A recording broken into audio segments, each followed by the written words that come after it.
Okay, Amit. So let's talk a little bit about building scalable applications, software applications. I understand you have architected many systems at Demorbid. So just wanted to pick your brains on, what are some of the things you should watch out for when you're building a large scalable applications? Yeah, for large scalable applications, I think the groundwork starts from the basic level, that is the architecture of the system. Okay. We should follow a standard architecture which is based upon MVC or so standard practices based upon that. So because the benefit of following these standard architecture is they give you the flexibility to improve your performance, and they are proven solutions already. Okay. So a lot of people have already used them and they are already proven. And then the scalable work starts with your architecture by separating your layers, your business layer, separate business layer, separate database layer, and the separate presentation layer. Okay. The benefit of that is you have a separate business layer, you can host it on multiple servers. Okay. And you can put in more hardware as and when it is required to make it more scalable. Okay, so if you have more users or more intensive usage, you can throw in another server and load balance. We can make the whole application load balanced. Okay. And you have the farm available with multiple servers. Okay. And that gives you benefit in that sense.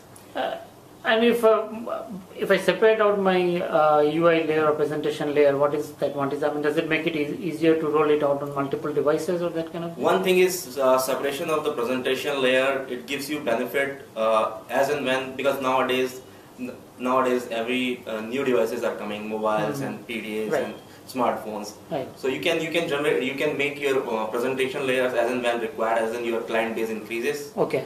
So you can start with an application, a web-based application or a desktop-based application, but since your presentation layer is segregated, you can put in other platforms. Okay, so you can keep supporting devices without having to go back and change the rest of the application. Yes. Okay, so what else can we do at database level to increase the scalability of the application? Actually, on the database level, you can have your all transactional data, which is going through your normal transaction on a pure primary server. Okay. And you can have all your reporting related data or analytical data on a separate replicated server. Okay.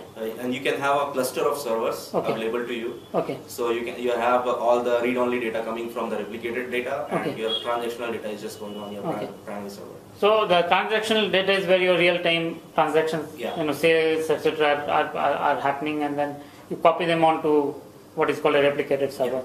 Okay, great. And even one more thing is there, or for all your static contents, which are static, not changing frequently, you can have it cached on a cache server. Okay. And that can deliver faster than getting all those static data from database. So you're serving it essentially out of RAM instead of making database calls for everything. Yeah. Right. Okay.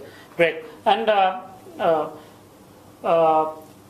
separating these layers, does it make it easier for you to move applications to cloud? For example, moving your database onto cloud instead of hosting your own database server?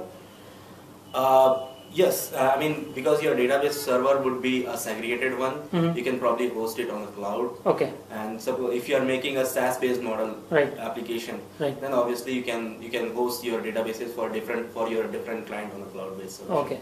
Okay. Great. That was great. Thank you. Thanks.